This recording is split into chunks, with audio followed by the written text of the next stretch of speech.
ನಮಸ್ಕಾರ ಆಸ್ತಿಕರೇ. ಧರ್ಮೋ ರಕ್ಷತಿ ರಕ್ಷಿತ ಧಾರ್ಮಿಕ ಪೂಜಾ ಕೈಂಕರ್ಯಗಳ ಬಗ್ಗೆ ಮಾಹಿತಿ ನೀಡುವ ವಿಶೇಷವಾದಂತಹ ಕಾರ್ಯಕ್ರಮ ಧರ್ಮ ನಂಬಿಕೆ. ಧರ್ಮ ಎಂಬುದು ಸತ್ಯ, ಸತ್ಯ ಎಂಬುದು ನಂಬಿಕೆ. ನಾವಿವತ್ತು ನೋಡ್ಲಿಕ್ಕಿರುವಂತಹ ವಿಶೇಷವಾದಂತಹ ವಿಷಯ, ಆಷಾಢ ಮಾಸದಲ್ಲಿ ನಾವು ವಿಶೇಷವಾದಂತಹ ಪೂಜೆಯನ್ನು ನೋಡ್ತಾ ಹೋಗ್ತೇವೆ. ಆ ಪೂಜೆ ದುರ್ಗಾ ನಮಸ್ಕಾರ ಪೂಜೆ. ನಾನಿಮ್ಮ ಪ್ರದೀಪ್ ಉಪಾಧ್ಯಾಯ.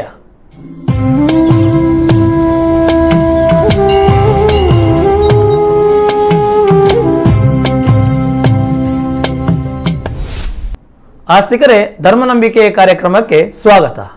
ಇವತ್ತು ನೋಡ್ಲಿಕ್ಕಿರುವಂತಹ ಆ ವಿಷಯ ನಾವಾಗಲೇ ಹೇಳ್ತಾ ಹೋದಾಗೆ ಬಹಳ ಸಂತೋಷ ಆಗ್ತಾ ಇದೆ. ಯಾಕಂದ್ರೆ ದುರ್ಗಾ ನಮಸ್ಕಾರ, ಆ ದುರ್ಗೆ ಅಂತ ಹೇಳಿದ ಕೂಡಲೇ ನಮ್ಮೆಲ್ಲ ಆಸ್ತಿಕರಿಗೆ, ನಮ್ಮೆಲ್ಲ ಸನಾತನ ಧರ್ಮೀಯರಿಗೆ ಬಹಳ ಪ್ರೀತಿಯಾಗಿರುವಂಥ ದೇವರು. ಯಾಕಂತ ಹೇಳಿದ್ರೆ ದುರ್ಗೆ ಅಂತ ಹೇಳುವಂಥದ್ದು ಎಲ್ಲಾ ರೀತಿಯ ಪುರಾಣ ಪ್ರಕಾರವಾಗಿ ಗಮನಿಸ್ತಾ ಹೋದಾಗೆ ಎಲ್ಲಾ ರೀತಿಯ ಸಮಸ್ಯೆಗಳು ಬಂದಾಗ ಆ ಸಮಸ್ಯೆಯನ್ನು ಬಗೆಹರಿಸಿದ ಯಾರು ಅಂತ ಹೇಳಿದ್ರೆ ತಾಯಿ ದುರ್ಗೆ ಅಂತ ಹೇಳುವಂಥದ್ದು.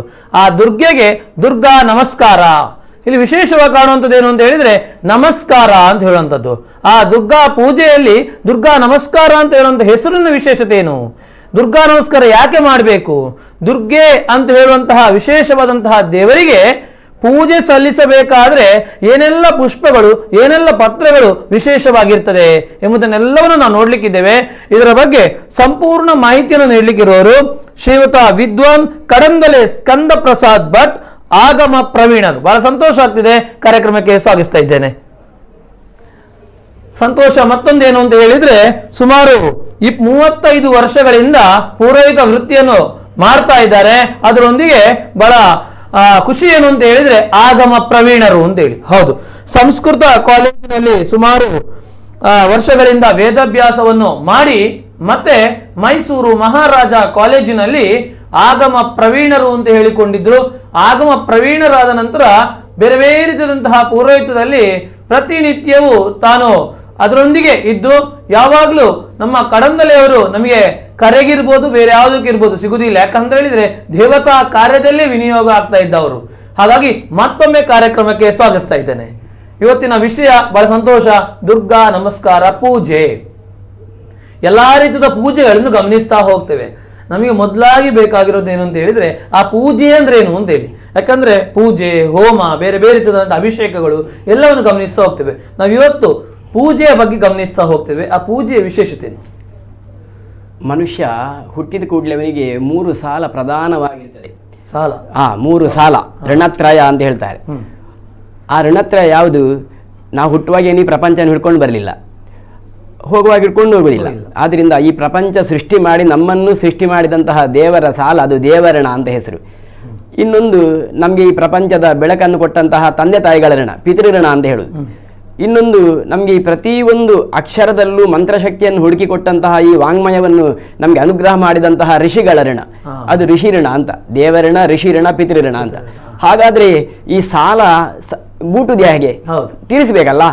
ಕೃತಜ್ಞನೇ ನಾಸ್ತಿ ನಿಷ್ಕೃತಿಯಿಂದ. ಯಾವ ದೋಷಕ್ಕಾದ್ರೂ ಪ್ರಾಯಶ್ಚಿತ್ತ ಉಂಟು, ಕೃತಜ್ಞತೆಗೆ ಶಾಸ್ತ್ರದಲ್ಲಿ ಪ್ರಾಯಶ್ಚಿತ್ತ ಇಲ್ಲ. ಆದ್ರಿಂದ ಇದನ್ನು ನಾವು ತೀರಿಸುವುದು ಹೇಗೆ? ಯಜ್ಞೇನ ದೇವೇಭ್ಯ ಅಂತ. ಯಜ್ಞಯಾಗಾದಿಗಳನ್ನು ಮಾಡುವುದರ ಮುಖೇನ ದೇವರನ್ನ ಪರಿಮಾರ್ಜನೆ ಮಾಡಲಿಕ್ಕೆ ಪ್ರಯತ್ನ ಮಾಡಬೇಕು. ಪ್ರಜಯಾ ಪಿತೃಭ್ಯ ಅಂತ. ಯೋಗ್ಯ ಸಂತಾನವನ್ನು, ಯೋಗ್ಯ ಸಂತಾನವನ್ನು, ಮಕ್ಕಳನ್ನು ಪಡೆಯುವುದರ ಮುಖೇನ ವಂಶಾಭಿವೃದ್ಧಿ ಮಾಡುವುದರಿಂದ ದೇಶಕ್ಕೆ ಮಾರಕವಾಗದ ಹಾಗೆ, ದೇಶಕ್ಕೆ ಪೂರಕವಾಗುವ ಹಾಗೆ ಸಂತಾನವನ್ನು ಪಡೆಯುವುದರ ಮುಖೇನ ಪಿತೃಋಣ ಪರಿಮಾರ್ಜನೆ ಮಾಡಿಕೊಳ್ಬೇಕು ಅಂತ. ಹಾಗೆಯೇ ಋಷಿಋಣ, ನಮ್ಮ ಆಶ್ರಮ ಧರ್ಮವನ್ನು ಪಾಲನೆ ಮಾಡುವುದರ ಮುಖೇನ, ನಮ್ಮ ಕರ್ತವ್ಯವನ್ನು ಮಾಡುವುದರ ಮುಖೇನ ಋಷಿಋಣವನ್ನು ಪರಿಮಾರ್ಜನೆ ಮಾಡಬೇಕು ಅಂತ ಇರುವುದು. ಅದರಿಂದ ಯಜ್ಞ ಅಂತ ಹೇಳಿದ್ರೆ ಖಾಲಿ ಹೋಮ, ಅಗ್ನಿಯಲ್ಲಿ ಆರಾಧನೆಯೇ ಯಜ್ಞ ಅಲ್ಲ. ಯಜ ದೇವ ಪೂಜಾಯಾಮ್, ಅದು ಯಜ್ಞವೂ ದೇವಪೂಜೆಯೇ, ಇದು ಪೂಜೆಯೇ. ಪುರುಷಾರ್ಥ ಅನಯಾ ಜಾಯಂತೆ ಇತಿ ಪೂಜಾ ಅಂತೇಳಿ ಆ ಪೂಜಾ ಶಬ್ದದ ನಿಷ್ಪತ್ತಿ. ಧರ್ಮ, ಅರ್ಥ, ಕಾಮ, ಮೋಕ್ಷ, ಇದು ಪುರುಷಾರ್ಥ ಚತುಷ್ಟಯ. ಈ ಧಾರ್ಮಿಕ ನಂಬಿಕೆಗೆ ಪ್ರಧಾನವಾಗಿರತಕ್ಕಂತಹ 4 ಆಧಾರ ಸ್ತಂಭಗಳು, ಫಲ ಇದು. ಅಂತಹ ಆ 4 ಫಲಗಳು ನಮಗೆ ಏಕತ್ರ ಸಿಗುವಂಥದ್ದು ಈ ಪೂಜೆಯಲ್ಲಿ ಅಂತ. ಅದು ಪೂಜೆ. ಹೌದು, ಪೂಜೆ ಅಂತ ಹೇಳಿದ್ರೆ ಖಾಲಿ ನಾವು ಮೂರ್ತಿ ಪೂಜೆ ಮಾಡಬಹುದು ಅಥವಾ ಮಂಡಲದಲ್ಲಿ ಆರಾಧನೆ ಮಾಡಬಹುದು. ಅದು ಬೇರೆ ಬೇರೆ ಬೇರೆ ಬೇರೆ ಕ್ರಮದಲ್ಲಿ ಪೂಜೆಯ ವ್ಯವಸ್ಥೆ ಉಂಟು. ಆದ್ದರಿಂದ ನಮಗೆ ಏನು ನಮ್ಮ ಇಷ್ಟಾರ್ಥವನ್ನು ಸಿದ್ಧಿಸಿಕೊಡ್ತದೆ ಅದನ್ನು ಆ ವ್ಯವಸ್ಥೆಗೆ ದೇವರಲ್ಲಿ ಶರಣಾಗತಿಯಾಗಿ ಮಾಡತಕ್ಕಂತಹ ಆ ವ್ಯವಸ್ಥೆಗೆ ಪೂಜೆ ಅಂತ ಹೆಸರು. ಆ ಪೂಜೆಯನ್ನು ಮಾಡುವಾಗ ನಾವು ಭಕ್ತ್ಯಾ ತುಷ್ಯತಿ ಕೇವಲಂ ನತು ಧನೈಹಿ ಭಕ್ತ ಪ್ರಿಯ ಕೇಶವಾಹ ಅಂತ. ದೇವರು ತೃಪ್ತಿಯಾಗುವುದು ಕೇವಲ ಭಕ್ತಿಯಲ್ಲಿ. ನಮಗೆ ಬೇಕಾದಷ್ಟು ಉದಾಹರಣೆ ಎಲ್ಲ ಉಂಟು. ಭಕ್ತ ಕುಚೇಲ, ವ್ಯಾಧಸ್ಯಾಚರಣಂ, ಧರ್ಮವ್ಯಾಧ, ಇವರೆಲ್ಲ ಭಕ್ತಿಗೆ ನಮಗೆ ಪ್ರಹ್ಲಾದ, ಧ್ರುವ ಏನಿಲ್ಲ, ಆ ಭಕ್ತಿಯೇ ಕೇವಲ. ಆದ್ರಿಂದ ಭಕ್ತಿ ಅಂತ ಹೇಳಿದ್ರೆ ಏನು? ಮಾಹಾತ್ಮ್ಯ ಜ್ಞಾನಪೂರ್ವಕ ಸುದೃಢ ಸ್ನೇಹ ಭಕ್ತಿರಿತ್ಯುಚ್ಯತೆ ಎಂಬುದಾಗಿ. ಕೇವಲ ದೇವರ ಮಾಹಾತ್ಮ್ಯವನ್ನು ತಿಳ್ಕೊಂಡು ಅಂದ್ರೆ ಜ್ಞಾನಪೂರ್ವಕವಾಗಿ ನಾವು ಏನು ಮಾಡ್ತೇವೋ ಅದು ಭಕ್ತಿ ಅಂತೇಳಿ. ಕೇವಲ ಕುತ್ಕೊಂಡು ಏನು ವಿಷಯ ಗೊತ್ತಿಲ್ಲದೆ ಅದು ಮೂಢನಂಬಿಕೆ ಎಂತಾಗಿದೆ, ಮೂಲನಂಬಿಕೆ ಎಂತಾಗುವುದಿಲ್ಲ. ಈಗ ಏನಾಗಿದೆ, ನಮ್ದೆಲ್ಲ ಮೂಲನಂಬಿಕೆ ಹೋಗಿ ಹೋಗಿ ಸರಿಯಾಗಿ ತಿಳ್ಕೊಳ್ಳದೆ ಮೂಢನಂಬಿಕೆಗೆ ಎಲ್ಲ ಟರ್ನ್ ಆಗಿ ಹೋಗಿದೆ. ಈಗ ಯಥಾರ್ಥವಾಗಿ ಮೂಲನಂಬಿಕೆ ಅದು ಶಾಶ್ವತವೇ. ನಮ್ಮ ಹೆಸರೇನು ಧರ್ಮ ನಂಬಿಕೆ ಅಂತ ಇದಕ್ಕೆ ಅಲ್ವಾ. ಆ ಧರ್ಮ ಅಂತ ಹೇಳಿದ್ರೆ ಧಾರ್ಮಿಕತೆ ಇರುತ್ತದೆ ನಮ್ಗೆ ಸನಾತನ ಧರ್ಮ ಅಂತೇಳಿ. ಸನಾತನ ಧರ್ಮ ಅಂದ್ರೆ ಎಂತದ್ದು? ಅದಕ್ಕೆ ಆದಿಯೂ ಇಲ್ಲ ಅಂತ್ಯವೂ ಇಲ್ಲ, ಹುಟ್ಟು ಇಲ್ಲ ಸಾವು ಇಲ್ಲ ಅಂತ. ಅದು ಈ ಪ್ರಪಂಚ ಆದಾಗಲೇ ಇದ್ದದ್ದು ಶಾಶ್ವತವಾಗಿರತಕ್ಕಂಥದ್ದು. ಅಂತಹ ಆ ಧಾರ್ಮಿಕತೆಯಲ್ಲಿ ನಮಗೆ ಒಳ್ಳೆಯ ಒಂದು ವ್ಯವಸ್ಥೆ ಅಂತ ಹೇಳಿದ್ರೆ ಆಧ್ಯಾತ್ಮ. ಈ ಸಮುದ್ರದಲ್ಲಿ ಹೋಗುವಾಗ ದೀಪಸ್ತಂಭ ಇದ್ರೆ ಅಲ್ವಾ ದಡ ಎಲ್ಲಿಂದ ಗೊತ್ತಾಗುದು, ಇಲ್ಲದ್ರೆ ಗೊತ್ತಾಗುದಿಲ್ಲ. ಆಧ್ಯಾತ್ಮಿಕವಾಗಿರತಕ್ಕಂತಹ ಒಂದು ಸ್ತಂಭವನ್ನು ನಾವು ಗಟ್ಟಿಯಾಗಿ ಇಟ್ಟುಕೊಂಡ್ರೆ ನಮಗೆ ಅದರಿಂದ ಒಳ್ಳೆಯ ಶ್ರೇಯಸ್ಸು. ಅನ್ಯಾಯಕ್ಕೆ ಮನ ಪರಿವರ್ತನೆ ಆಗುವುದಿಲ್ಲ. ಮುಂಚೆ ಈಗೆಲ್ಲ ಎಷ್ಟು ಶಿಕ್ಷೆ ಕೊಟ್ಟು ಕಂಟ್ರೋಲ್ ಮಾಡ್ಲಿಕ್ಕೆ ಆಗುದಿಲ್ಲ. ಅದನ್ನು ಭಕ್ತಿಗೆ ಸೇರಿಸಿ ಬಿಟ್ಟಿದ್ದಾರೆ ಮುಂಚಿನವರು. ಆ ಭಕ್ತಿಯಲ್ಲಿ ಇದ್ದೇ ಉಂಟು, ಆದರೆ ಅವು ಆತ್ಮವಂಚನೆ ಮಾಡುವುದಿಲ್ಲ, ಶ್ರದ್ಧೆಯಲ್ಲಿ ಜೀವನ ಮಾಡ್ತಾನೆ. ಅದಕ್ಕೋಸ್ಕರ ಪುರುಷಾರ್ಥದಲ್ಲಿ ಪೂಜೆ ಅಂತ ಬರುವಂತದ್ದು. ಆ ಪೂಜೆ ಅಂತ ಹೇಳಿದ ಕೂಡಲೇ ಖಂಡಿತವಾಗಿ ಪೂಜೆ ಹೌದು, ಅದ್ರ ಮಹತ್ವ ಏನು ಅಂತ ಹೇಳುವಂತ ಮತ್ತೊಂದು ಪ್ರಶ್ನೆ ಬರ್ತಾ ಹೋಗುತ್ತೆ. ಯಾಕಂದ್ರೆ ಪೂಜೆ ಮಾಡ್ಬೇಕು, ಹೌದು, ಅದು ಏನು ಮಹತ್ವ ಇದೆ ಅಂತ ಹೇಳುವಂತ ಪ್ರಶ್ನೆಗಳು ಬರ್ತಾ ಹೋಗುತ್ತೆ. ಏನು ವಿಶೇಷ ಅಂದ್ರೆ ಪೂಜೆ ಅಂತ ಹೇಳಿದ್ರೆ ನಾವು ನಮ್ದು ಏನೊಂದು ಸರಕಾರಕ್ಕಾದ್ರೂ ನಾವು ತೆರಿಗೆ ಕಟ್ಟಲೇಬೇಕು. ತೆರಿಗೆ ಕಟ್ಟದೆ ಆ ಸರಕಾರದ ಶಾಸನವನ್ನು ನಾವು ಗೌರವಿಸದೆ ಇದ್ದೇವಂತಾದ್ರೆ ನಾವು ಆ ದೇಶದ ಪ್ರಜೆ ಇರ್ಲಿಕ್ಕೆ ಅಧಿಕಾರ ಇಲ್ಲ ನಮ್ಗೆ. ಹಾಗೆಯೇ ಈ ಧಾರ್ಮಿಕತೆಯಲ್ಲಿ ನಾವು ಇರಬೇಕು ಅಂತಾದ್ರೆ ಯತ್ ಶಾಸ್ತ್ರ ವಿಧಿ ಮುತ್ಸೃಜ್ಯ ವರ್ತತೆ ಕಾಮಕಾರತಃ ನ ಸಸಿದ್ಧಿಂ ಅವಾಪ್ನೋತಿ ನ ಸುಖಂ ನ ಪರಾಂ ಗತಿಂ ಎಂಬುದಾಗಿ. ನಮ್ಮ ಈ ಹುಟ್ಟಿದ ಜೀವನವನ್ನು ನಾವು ಸಾರ್ಥಕತೆ ಮಾಡಿಕೊಳ್ಬೇಕು ಅಂತಾದ್ರೆ ಆಧ್ಯಾತ್ಮ ಬೇಕೇ ಬೇಕು.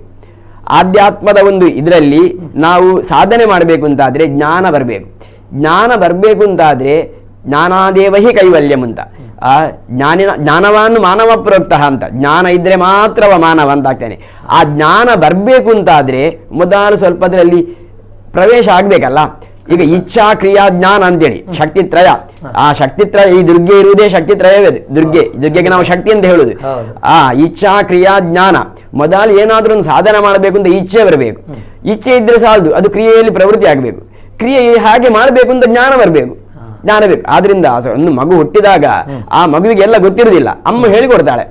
ಅಮ್ಮ ಹೇಳಿಕೊಟ್ಟು ಮಂತ್ರ ಮಗು ಕಲೀಲಿಕ್ಕೆ ಶುರು ಮಾಡ್ತದೆ ಒಂದೊಂದೇ. ಹಾಗೆ ನಾವು ಜ್ಞಾನ ಸಂಪಾದನೆ ಮಾಡಬೇಕು ಅಂತಾದ್ರೆ ಮೊದಲು ತಿಳಿದೇ ಮಾಡಬೇಕಾಗಿಲ್ಲ. ಹಿರಿಯರು ಹೇಳಿಕೊಟ್ಟದ್ದು ಅಂದ್ರೆ ಶಿಷ್ಟಾಚಾರ ಅಂತ ಹೇಳ್ತಾರೆ. ಹಿರಿಯರು ಹೇಳಿಕೊಟ್ಟದ್ದನ್ನು ನಾವು ಮಾಡಬೇಕು. ನಮ್ಗೆ ಅದೇ ಹೇಳುವಾಗ ಯಸ್ಮಿನ್ ದೇಶೇ ಪುರೇ ಗ್ರಾಮೇ ತ್ರೈವಿದ್ಯೇ ನಗರೇಪಿವ ಯೋ ಯತ್ರ ವಿಹಿತೋ ಧರ್ಮ ತಂ ಧರ್ಮಂ ನೈವ ಚಾಲಯೇತ್ ಎಂಬುದಾಗಿ. ಯಾವ ದೇಶದಲ್ಲಿ ಒಳ್ಳೆಯ ವ್ಯಕ್ತಿಗಳು ಏನು ತ್ರಿವಿಧವಾಗಿರತಕ್ಕಂತಹ ಜ್ಞಾನ, ವಯೋವೃದ್ಧರು, ಜ್ಞಾನವೃದ್ಧರು, ಕರ್ಮವೃದ್ಧರು, ಇವರು ಏನೊಂದು ಆಚಾರ ಮಾಡಿಕೊಂಡು ಬಂದಿದ್ದಾರೆ ಅದು ಧರ್ಮ ಅಂತ. ಅದನ್ನು ನಾವು ಚೇಂಜ್ ಮಾಡ್ಲಿಕ್ಕಿಲ್ಲ, ಅದನ್ನು ಏಕಾಏಕಿ ದುಡಿ ಹಾಕ್ಲಿಕ್ಕಿಲ್ಲ. ಹಾಗಾದ್ರೆ ಶಿಷ್ಟಾಚಾರ ಅಂದ್ರೆ ವೇದೋಕ್ತ ಪ್ರಥಮೋ ಧರ್ಮ. ವೇದ ಶಾಸ್ತ್ರ ಬೇಕಾದಷ್ಟು ನಮ್ಗೆ ಹೇಳಿದೆ. ಆ ವೇದ ಶಾಸ್ತ್ರದಲ್ಲಿ ಹೇಳಿರತಕ್ಕಂತಹ ಹಾಗೆಯೇ ಧರ್ಮಶಾಸ್ತ್ರದಲ್ಲಿ ಹೇಳಿದ್ದು ಎರಡನೇ ಧರ್ಮ. ಹಾಗೆಯೇ ಶಿಷ್ಟಾಚಾರ, ನಮ್ಮ ಹಿರಿಯರು ಯಾವ ರೀತಿಯಲ್ಲಿ ಆಚಾರ ಮಾಡಿಕೊಂಡಿದ್ದಾರೆ ಇದನ್ನು ಮೂರನ್ನು ಹಿಡ್ಕೊಂಡು ನಾವು ಇದು ತ್ರಿವಿಧಂ ಧರ್ಮ ಲಕ್ಷಣಂ ಎಂಬುದಾಗಿ. ಇದು 3 ಧರ್ಮ ಲಕ್ಷಣ. ಅಂತಹ ಆ ಹಿರಿಯರು ಹೇಳಿದ್ದನ್ನು ನಾವು ಹುಟ್ಟಿದ ಕೂಡಲೇ ನಮಗೆ ಪೂಜೆ ಅಂತ ಹೇಳಿದೆ ಹೀಗೆ ಹಾಗೆ ಮಾಡಬೇಕು ಗೊತ್ತಾಗುದಿಲ್ಲ.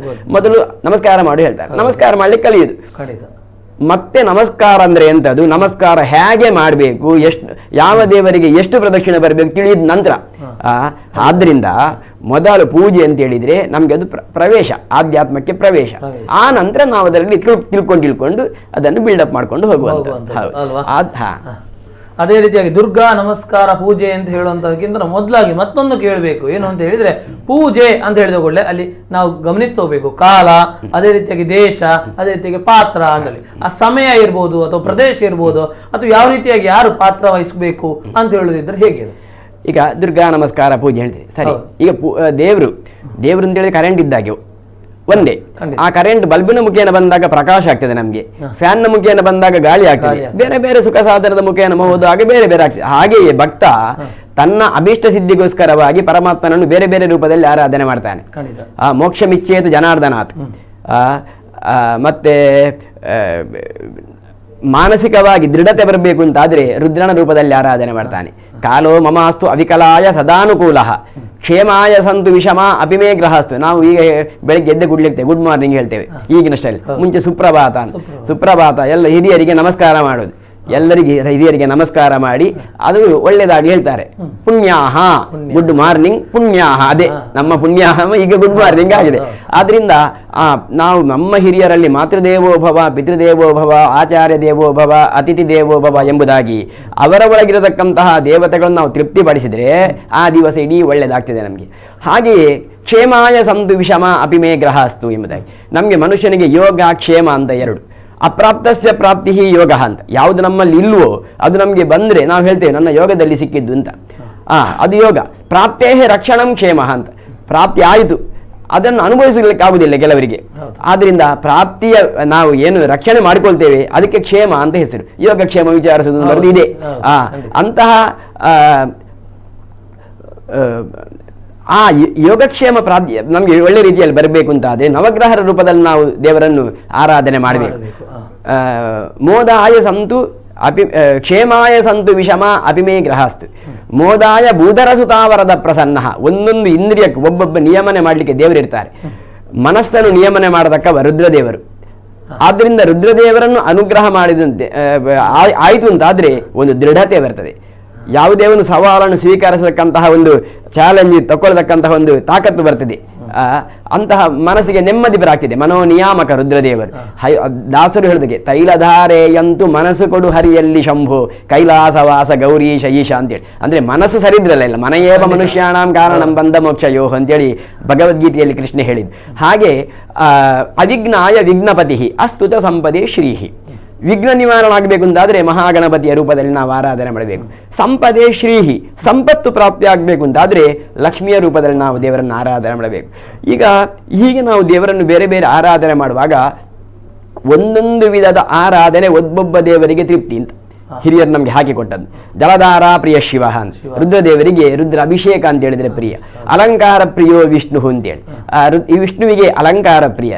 ಗಣಪತಿಗೆ ನಿವೇದ್ಯೇನ ಗಣಾಧಿಪ ಅಂತ, ಅತಿಶಯವಾಗಿ ನೈವೇದ್ಯ ಸಮರ್ಪಣ ಮಾಡಿದ್ರೆ ಗಣಪತಿಗೆ ಪ್ರಿಯ. ಹಾಗೆಯೇ ನಮಸ್ಕಾರ ಪ್ರಿಯೋ ಭಾನು, ಸೂರ್ಯ ನಮಸ್ಕಾರ ಅವನಿಗೆ, ಸೂರ್ಯ ನಮಸ್ಕಾರ ಪ್ರಿಯ. ಹಾಗೆಯೇ ಸುಬ್ರಹ್ಮಣ್ಯನಿಗೆ ನಿತ್ಯಾನ್ನದಾನರತಃ ಅಖಿಲ ರೋಗಹಾರಿನ್ ಅಂತೇಳಿ, ನಿತ್ಯ ಅನ್ನದಾನ ಮಾಡಿದ್ರೆ ಸುಬ್ರಹ್ಮಣ್ಯನಿಗೆ ಬಹಳ ತೃಪ್ತಿ. ಹಾಗೆಯೇ ದುರ್ಗೆಗೆ ಆಗುವಾಗ, ಲಕ್ಷ್ಮಿಗೆ ಆಗುವಾಗ ಅವಳಿಗೆ ಸ್ತೋತ್ರ ಪ್ರಿಯ, ಸ್ತುತಿಮತಿ, ಶ್ರುತಿ ಸಂತುತ ವೈಭವ, ಸ್ತೋತ್ರ ಪ್ರಿಯೆ. ಅವಳದು ಸ್ತೋತ್ರಮಯ ನಾವು ತುಂಬಾ ಮಾಡಿದೆವು ಅಂತಾದ್ರೆ ಅವಳಿಗೆ ಅದರಿಂದ ತೃಪ್ತಿ. ಸಹಸ್ರನಾಮಗಳನ್ನು ಹೇಳ್ತಾ ಹೋದ. ಹೌದು. ಏನು ಅವಳನ್ನು ಹೊಗಳುವ, ಅವಳ ಮಹಾತ್ಮೆ ಹೇಳ್ತಕ್ಕಂತಹ ಮಂತ್ರಗಳನ್ನು ನಾವು ಹೇಳ್ಕೊಂಡು ಹೋದ್ರೆ ಸರಿ. ಹಾಗೆಯೇ ಒಂದೊಂದು ರೀತಿಯಲ್ಲಿ ಒಂದೊಂದು ದೇವರನ್ನು ಆರಾಧನೆ ಮಾಡುವಾಗ ನಮ್ಮ ಈ ಪ್ರಸಕ್ತ ವಿಷಯ ದುರ್ಗಾ ನಮಸ್ಕಾರ, ದುರ್ಗಾ ಪೂಜೆ ಅಂತ. ಈ ದುರ್ಗಾ ಪೂಜೆಯಲ್ಲಿ ನಮಗೆ ಪ್ರಧಾನ ಅವಳ ಮಂತ್ರವನ್ನು ಸ್ತೋತ್ರ ಮಾಡುವಂಥದ್ದೇ ವಿಷಯ. ಆದ್ರಿಂದ ಹೇಳಿಯೇ ಈ ದುರ್ಗಾ ನಮಸ್ಕಾರ ಪೂಜೆ ಅಂತ ಹೇಳುವಾಗ ಅದರಲ್ಲಿ ಸಪ್ತಶತಿ ದೇವಿ ಮಾಹಾತ್ಮ್ಯ ಪಾರಾಯಣ ಅಂತೇಳಿ ಅದು ವಿಶಿಷ್ಟವಾಗಿ ಇರತಕ್ಕಂಥದ್ದು. ಇದಕ್ಕೆ ಎಲ್ಲಾ ದೇವರ ಪೂಜೆಗೊಂದು ಕಾಲ ಅಂತುಂಟು. ಯಾಕಂತ ಹೇಳಿದ್ರೆ ಕಾಲೇ ಕಲು ಸಮಾರಬ್ಧಾಹ ಫಲಂ ಪುಷ್ಯಂತಿ ಮಾನವಾಹ ಎಂಬುದಾಗಿ, ಯಾವ ಕಾಲದಲ್ಲಿ ಏನು ಮಾಡಬೇಕು ಹಾಗೆ ಮಾತ್ರ ಫಲ ಬರುವಂಥದ್ದು, ಇಲ್ಲದ್ರೆ ಫಲ ಸಿಗುವುದಿಲ್ಲ ಅಂತೇಳಿ. ಹಾಗೆ ಬೇಡ ನಾವೊಂದು ಆಹಾರ ಸ್ವೀಕಾರ ಮಾಡೋದಿದ್ರು ಕೂಡ ಅಕಾಲೇ ಬಹು ಅಲ್ಪಾವ ಭುಕ್ತಂತು ವಿಷಭೋಜನಂ ಎಂಬುದಾಗಿ, ಮಧ್ಯಾಹ್ನ ಊಟ ಮಾಡೋದನ್ನು ಸಾಯಂಕಾಲ ಮಾಡಿದದ್ದು ವಿಷವೇ. ಆದ್ರಿಂದ ಅದಕ್ಕೊಂದು ಕಾಲಕ್ಕೊಂದು ಬೆಲೆ ಉಂಟು. ಆದ್ರಿಂದ ಒಳ್ಳೆಯ ಕಾಲ, ಒಳ್ಳೆಯ ಕಾಲಕ್ಕೆ ಸರಿಯಾಗಿ. ಆದ್ರಿಂದ ಒಂದೊಂದು ದೇವರ ಆರಾಧನೆ ಮಾಡುವಾಗ ಒಂದೊಂದು ಕಾಲ ಅಂತ ಉಂಟು. ಆದ್ರಿಂದ ವಿಶೇಷವಾಗಿ ನಾವು ಪ್ರತಿಷ್ಠಾದಿ ಕ್ರಿಯೆಗಳನ್ನು ಮಾಡುವಾಗ ಉತ್ತರಾಯಣವೇ ಬೇಕು, ಹೀಗೆಲ್ಲ ಉಂಟು. ಹೌದು, ದಕ್ಷಿಣಾಯನದಲ್ಲಿ ಮಾಡ್ಲಿಕ್ಕಿಲ್ಲ, ಮನೆ ಒಕ್ಕಲಿ ಎಲ್ಲ ದಕ್ಷಿಣದಲ್ಲಿ ಮಾಡುದು ಇಲ್ಲ, ಸಾಧಾರಣ ಉತ್ತರಾಯಣದಲ್ಲಿ ಇರುವಂತದ್ದು. ಈಗ ಮಾಡುವುದು ಬೇರೆ ಪ್ರಶ್ನೆ, ಅದು ನಮ್ಗೆ ವಿಷಯ ಅಲ್ಲ. ಅದು ಕಾಲ ಇರುವುದು ಹಾಗೆಯೇ ಈ ದುರ್ಗಾ ಪೂಜೆಗಾಗುವಾಗ ದೇವಿ ಭಾಗವತದಲ್ಲಿ, ದೇವಿ ಪುರಾಣದಲ್ಲಿ ಎಲ್ಲ ಹೇಳುವಾಗ ಆಷಾಢ ಚೈತ್ರಾಶ್ವಿನೇ ತಥಾಷಾಢೆ, ಚೈತ್ರ ಮಾಸದಲ್ಲಿ, ಆಷಾಢ ಮಾಸದಲ್ಲಿ, ಆಶ್ವೀಜ ಮಾಸದಲ್ಲಿ, ಆಷಾಢ ಮಾಸದಲ್ಲಿ, ಮಾಘ ಮಾಸದಲ್ಲಿ, ಈ 4 ತಿಂಗಳನ್ನು ವಿಶೇಷವಾಗಿ ಹೇಳ್ತಾರೆ ಮಹಾಪೂಜಾ ಕಾರ್ಯ ಎಂಬುದಾಗಿ. ತಿಂಗಳೇ ಬಹಳ ವಿಶೇಷ, ಆ ತಿಂಗಳು ಬಹಳ ವಿಶೇಷ ಅಂತೇಳಿ. ಅದರಲ್ಲೂ 2 ತಿಂಗಳು ಇನ್ನೂ ವಿಶೇಷ. ಯಾವುದು? ಶರತ್ಕಾಲ, ಆಶ್ವೀಜ ಮಾಸ, ಚೈತ್ರ ಮಾಸ. ಆಶ್ವೀಜ ಮಾಸದಲ್ಲಿ ಶರನ್ನವರಾತ್ರಿ ಅಂತ ಹೇಳುದು, ರಮೋತ್ಸವ ಅಂತೇಳಿ ಹೆಸರು ಅದಕ್ಕೆ. ಈ ಚೈತ್ರ ಮಾಸದಲ್ಲಿ ರಾಮೋತ್ಸವ ಅಂತ ಬರ್ತದೆ, ರಾಮನವಮಿ ಎಲ್ಲ ಬರುದು ಆ ಹೊತ್ತಿನಲ್ಲಿ. ಆ 2 ನವರಾತ್ರಿಯಲ್ಲಿ ಆರಾಧನೆಗೆ 2 ವಿಷಯ ಅಲ್ಲಿ. ಈ 2 ತಿಂಗಳು ಕೂಡ ಯಾವುದು ಆಷಾಢದಲ್ಲೂ ಮತ್ತೆ ಮಾಘ ಮಾಸದಲ್ಲೂ ವಿಶೇಷವಾಗಿ ದೇವಿಯನ್ನು ಆರಾಧನೆ ಮಾಡಲಿಕ್ಕೆ ನಮಗೆ ನಿರ್ದೇಶ ಮಾಡ್ತಾರೆ. ಆದ್ರಿಂದ ಈ ಆಷಾಢ ಯಾವುದೇ ಬೇರೆ ಯಾವುದು, ಈಗ ನವರಾತ್ರಿಯಲ್ಲಿ ಮಾಡುವಾಗ ನವರಾತ್ರಿ ಪೂಜೆ ಅಂತ ಹೇಳಿಯೇ ಉಂಟು, ಅಲ್ಲಿ ಮಾಡುವಾಗ ಈಗ ಇನ್ನು ಇದು ಕಾಲ ಆಯಿತು. ಆಶ್ವಿನೇ ಮಾಸಿಚ ಶುಕ್ಲ ಪಕ್ಷೇ ರಮೋತ್ಸವೇ ಸನ್ನಿಹಿತೈಕ ಭಕ್ತಿಯ ಅಂತ. ಶುಕ್ಲ ಪಕ್ಷದಲ್ಲಿ, ಆಶ್ವೀಜ ಮಾಸದಲ್ಲಿ ಶುಕ್ಲ ಪಕ್ಷದಲ್ಲಿ ದೇವಿಯನ್ನು ಆರಾಧನೆ ಮಾಡುವಂಥದ್ದು ಬಹಳ ಫಲಪ್ರದ ಅಂತೇಳಿ. ಹಾಗೆ ಆ ಕಾಲದಲ್ಲೇ ಮಹಿಷನನ್ನು ವಧೆ ಮಾಡಿದಂತಹ ಪ್ರತಿಪತ್ತಿಯಿಂದ ಅಷ್ಟು ದಿವಸ ಯುದ್ಧ ಮಾಡಿ, ಅಷ್ಟಮಿ ಯಾವತ್ತು ವಧೆ ಮಾಡಿ, ನವಮಿ ಯಾವತ್ತು ವಧೆ ಮಾಡಿ ಅಲ್ಲಿ ಬರುವಂಥದ್ದೆಲ್ಲ. ಆದ್ದರಿಂದ ಆ ಕಾಲಕ್ಕೊಂದು ಬಲ ಅಲ್ಲಿ. ಹಾಗೆ ಆ ಕಾಲದಲ್ಲಿ ನಾವು ಆರಾಧನೆ ಮಾಡಿದೆವು ಅಂತಾದರೆ ನಮ್ಮಲ್ಲಿ ಸಾಧಾರಣ ಆಷಾಢ ಎಂಬ ಹೇಳುವುದಕ್ಕಂತಲೂ ಆಟಿ ಅಂತ ನಮ್ಮ ತುಳುವಿನ ಪದ್ಧತಿಯಲ್ಲಿ ಆಟಿಯಲ್ಲಿ ಕರ್ಕಾಟಕ ಮಾಸ ಅಂತೇಳಿ ಅದರಲ್ಲಿ ನಾವು ಹೀಗೆ, ಯಾಕಂತ ಹೇಳಿದ್ರೆ ಕರ್ಕಾಟಕ ಮಾಸದಿಂದ ಶಯನೀಯ ಏಕಾದಶಿ ಎಲ್ಲ ಆದಂತ ದೇವರು ಮಲಗುವುದು ಅಂತೇಳಿ, ಜಾತ್ರೆ ಎಲ್ಲ ಆಗುವುದಿಲ್ಲ ಒಳಗೆ. ನಮ್ಮಲ್ಲಿ ಒಂದು ಸಂಪ್ರದಾಯ ಉಂಟಲ್ಲ, ಮತ್ತೆ ಹೌದು, ಈ ಕರ್ಕಾಟಕ ಸಂಕ್ರಮಣದ ನಂತರ ಇದೇ ಬರ್ತದೆ. ಹೌದು, ಆದ್ರಿಂದ ದೇವರಿಗೆ ರಾತ್ರಿ ಅಂತ ಅರ್ಥ. ಇನ್ನು ಉತ್ಥಾನ ದ್ವಾದಶಿಗೆ ದೇವರು ಹೇಳುವುದು ಅಂತೇಳಿ ತುಳಸಿ ಹಬ್ಬದ, ಆದ್ದರಿಂದ ಇದು ರಾತ್ರಿ ಅಂತ ಅರ್ಥ. ಈ ರಾತ್ರಿಯಲ್ಲಿ ಈ ದುರ್ಗಾ ನಮಸ್ಕಾರ ಪೂಜೆ ಅದು ದೀಪ ಹೊತ್ತಿಸಿ ಮಾಡುವಂಥದ್ದು, ಅದು ಮಾಡುವಂಥದ್ದು ನಾವು ರಾತ್ರಿ ಮಾಡುವುದರಿಂದ ಇದು ದೇವರ ರಾತ್ರಿ. ಈಗ ಯಾವುದು? ಕರ್ಕಾಟಕ ಮಾಸ. ಅದೊಂದು ಕಾರಣ, ಅದೊಂದು ಕಾರಣ. ಮತ್ತೊಂದು, ಈ ದುರ್ಗೆ ಅಂತ ಹೇಳಿದ್ರೆ ಲಕ್ಷ್ಮಿಯವಳು, ಲಕ್ಷ್ಮೀನಾರಾಯಣರ ವಿಶೇಷ ಒಂದು ಸನ್ನಿಧಾನ. ಇಡೀ ಲೋಕಕ್ಕೆ ತಂದೆ ತಾಯಿಗಳವರು. ಸ್ತ್ರೀ ಲಕ್ಷ್ಮಿಯನ್ನು, ದುರ್ಗೆಯನ್ನು, ಸ್ತ್ರೀ ದೇವರನ್ನಲ್ಲಿ ಚಿಂತನೆ ಮಾಡುವುದು ಚಂದ್ರನಿಂದ. ಆ ಚಂದ್ರನ ರಾಶಿ ಕರ್ಕಾಟಕ, ಆ ಚಂದ್ರನ ರಾಣಿಯವ. ಆ ರಾಣಿಯ ರಾಶಿಯಲ್ಲಿ ರಾಜ ಸೂರ್ಯ ಕರ್ಕಾಟಕ ಮಾಸ ಅಂತ ಹೇಳಿದ್ರೆ ಸೂರ್ಯ ಅಲ್ಲಿರುವಂತ ಬರುವಂತ ಹೊತ್ತು ಕರ್ಕಾಟಕ ರಾಶಿಗೆ ಬರುವಾಗ ಕರ್ಕಾಟಕ ಮಾಸ ಅಂತ. ಆದ್ರಿಂದ ಈ ಚಂದ್ರನ ರಾಶಿಯಲ್ಲಿ ಸೂರ್ಯ ವಿಹಾರ ಮಾಡತಕ್ಕಂತಹ ಹೊತ್ತು ಅಂದ್ರೆ ರಾಜ ರಾಣಿ ಸಂಪರ್ಕದಲ್ಲಿರುವಂತಹ ಹೊತ್ತು ಅಂತ. ಅದರ ಒಟ್ಟಿಗೆ ಇದು ಪ್ರಕೃತಿ ಪರಿಪೂರ್ಣತೆ ಹೊಂದುವ ಒಂದು ಸಮಯ ಇದು. ಎಲ್ಲಿ ಒಂದು ಹೊಂಡ ಉಂಟು ಅಲ್ಲಿ ನೀರಿರ್ತದೆ, ಎಲ್ಲಿ ಮಣ್ಣು ಅಂತ ಪಸೆ ಮೃತ್ತಿಗೆ ಅಂತ ಉಂಟು ಅಲ್ಲಿ ಗಿಡ ಬರ್ತದೆ. ಆದ್ರಿಂದ ಫಲಪ್ರಸೂನ ಸಮಯ ಇದು. ತುಂಬಾ ಪ್ರಕೃತಿ ಪೂರ್ಣತೆ ಹೊಂದಿರತಕ್ಕಂತಹ, ಹೌದು, ತಗ್ಗು ಅಂತ ಎಲ್ಲಿ ಉಂಟು ಅಲ್ಲಿ ನೀರಿರ್ತದೆ. ಆದ್ರಿಂದ ಪೂರ್ಣತೆಯನ್ನು ಹೊಂದಿರತಕ್ಕಂತಹ ಒಂದು ಸಮಯ ಇದು. ಆದ್ರಿಂದ ಈ ಹೊತ್ತಿನಲ್ಲಿ ದುರ್ಗೆಯ ಈ ವಿಭಾಗದ ಆರಾಧನೆಗೆ ದುರ್ಗಾ ಪೂಜೆ ಅಂತೇನು ಹೇಳ್ತೇವೆ, ಯಾವಾಗಲೂ ಮಾಡಬಹುದು. ಆದ್ರೆ ಇದು ತುಂಬಾ ವಿಶೇಷ. ಮತ್ತೆ ಇದನ್ನು ಮಾಡುವಾಗ ಕೂಡ ನಾವು ಮುಂಚಿನವರಿಗೆ ಈ ದೊಡ್ಡ ದೊಡ್ಡ ಹೋಮ ಈಗೆಲ್ಲ ಮುಂಚಿನವರಿಗೆ ಅದು ಮಾಡುವಷ್ಟು ತಾಕತ್ತಿರ್ಲಿಲ್ಲ, ಮಾಡ್ತಾ ಇದ್ರು. ಆದ್ರೆ ಮುಂಚಿನವರ ಆರಾಧನೆಗಳು ವರ್ಷಕ್ಕೆ ಒಮ್ಮೆ ಗಣಹೋಮ, ವರ್ಷಕ್ಕೆ ಒಮ್ಮೆ ಅಂತೆಲ್ಲ ಮಾಡ್ತಾರೆ, ಗಣಹೋಮ ಮತ್ತೆ ದುರ್ಗಾ ಪೂಜೆ ಇದೆರಡು ಆಯ್ತಾ ಅವ್ರದ್ದು ಎಲ್ಲ ಆಯ್ತು ಅಂತ. ಮತ್ತೆ ನಾಗರ ಪಂಚಮಿ ಎಲ್ಲ ಉಂಟು, ಚೌತಿ ಎಲ್ಲ ವಿಶೇಷ ಕಟ್ಟಲಿ. ಹಾಗೆ ಈ ದುರ್ಗಾ ಪೂಜೆ ನಾವು ನವರಾತ್ರಿಯ ಹೊತ್ತಿನಲ್ಲಿ ಮಾಡುವಾಗ ಅದರ ವಿಧಾನವೇ ಬೇರೆ. ನವರಾತ್ರಿ ಪೂಜೆ ಅಂತೇಳಿ ಮನೆಯಲ್ಲೆಲ್ಲ ಇರ್ತದೆ. ನವರಾತ್ರಿ ಟೈಮಲ್ಲಿ ದುರ್ಗಾ ಪೂಜೆ ಇದು ಮಾಡ್ತಾರೆ, ದುರ್ಗಾ ನಮಸ್ಕಾರ, ಅದು ಇದರ ದೀಪ ಹತ್ಯೆ ಮಾಡುವಂಥದ್ದೇ ಬೇರೆ. ಅಲ್ಲಿ ಆಗುವಾಗ ಕಲ್ಪೋಕ್ತ ಪೂಜೆ ಎಲ್ಲ ಆಗ್ಲಿಕ್ಕೆ ಉಂಟು, ಅದು ಮೂರ್ತಿಯಲ್ಲಿ ಮಾಡ್ತಾರೆ, ಅಥವಾ ಸ್ವಸ್ತಿಗೆಯಲ್ಲಿ ಆವಾಹನೆ ಮಾಡಿ ಮಾಡ್ತಾರೆ, ಅಥವಾ ಕಲಶ ಪ್ರತಿಷ್ಠಾಪನೆ ಮಾಡಿ ಹಾಗೆ ಮಾಡ್ತಾರೆ. ಈಗ ಮೂರ್ತಿಯಲ್ಲಿ ನಾವು ಆರಾಧನೆ ಮಾಡುವಾಗ ಮೂರ್ತಿಗೆ ಒಂದು ಧ್ಯಾನ ಅಂತ ಉಂಟು. ಆ ಧ್ಯಾನ ಬಿಟ್ಟು ಬೇರೆ ಇದರಲ್ಲಿ ಆವಾಹನೆ ಮಾಡ್ಲಿಕ್ಕೆ ಆಗುದಿಲ್ಲ. ಆದ್ರಿಂದ ಕಲಶದಲ್ಲಿ ಆದ್ರೆ, ಅಗ್ನಿಯಲ್ಲಿ ಆದ್ರೆ, ದೀಪದಲ್ಲಿ ಆದ್ರೆ ಇದು ಇಲ್ಲ, ಅದಕ್ಕೆ ಆರಾಧನಾ ವ್ಯವಸ್ಥೆಯೇ ಬೇರೆ. ಆದ್ರಿಂದ ಈ ನವರಾತ್ರಿ ಹೊತ್ತಿನಲ್ಲಿ ದಿವಸಕ್ಕೊಂದು ಅವತಾರ ಆರಾಧನೆ ಮಾಡಲಿಕ್ಕುಂಟು. ದುರ್ಗಾ, ಆರ್ಯ, ಭಗವತಿ, ಕುಮಾರಿ, ಅಂಬಿಕಾ ತಥಾ ಮಹಿಷೋನ್ಮರ್ದಿನಿ ಚೈವ ಚಂಡಿಕಾ ಚ ಸರಸ್ವತಿ ವಾಗೀಶ್ವರಿ ಇತಿ ಕ್ರಮತಃ ಪ್ರೋಕ್ತಾಸ್ತದ್ದಿನ ದೇವತಾ ಎಂಬುದಾಗಿ 9 ನವದುರ್ಗೆಯರು. ಅದು ಬಿಟ್ರೆ ಇನ್ನೊಂದು ಸಪ್ತಶತಿಯಲ್ಲಿ ಹೇಳಿದ ಹಾಗೆ ಇನ್ನೊಂದು ಸ್ಕಂದ ಮಾತಾ ಇವರನ್ನೆಲ್ಲ ಆರಾಧನೆ ಮಾಡ್ಲಿಕ್ಕುಂಟು. ಆದ್ರಿಂದ ಮೂರ್ತಿಯಲ್ಲಿ ಆರಾಧನೆ ಮಾಡುವಾಗ ಅದನ್ನು ಮಾಡ್ಲಿಕ್ಕಾಗೋದಿಲ್ಲ. ಈ ದೀಪದಲ್ಲಿ ಆದಾಗ ದುರ್ಗೆಗೆ ಸಂಬಂಧಪಟ್ಟ ಏನೆಲ್ಲ ಮಂತ್ರ ಉಂಟು ಅದನ್ನೆಲ್ಲ ನಾವು ಅರ್ಚನೆ ಮಾಡಲಿಕ್ಕೆ, ಆರಾಧನೆ ಮಾಡಲಿಕ್ಕೆ ಆಗ್ತದೆ. ಹಾಗೆ ದೀಪವೇ ಯಾಕೆ? ಹೌದು, ಖಂಡಿತವಾಗಿ. ಯಾಕಂದ್ರೆ ದುರ್ಗಾ ನಮಸ್ಕಾರ ಪೂಜೆಯಲ್ಲಿ ನಾವು ಪ್ರಧಾನವಾಗಿ ಕಾಣುವಂಥದ್ದು ದೀಪ ಅಂತ ಹೇಳುವಂಥದ್ದು. ಆ ದೀಪದ ಪ್ರಧಾನವಾದಂತಹ ಮಹತ್ವ ಏನು?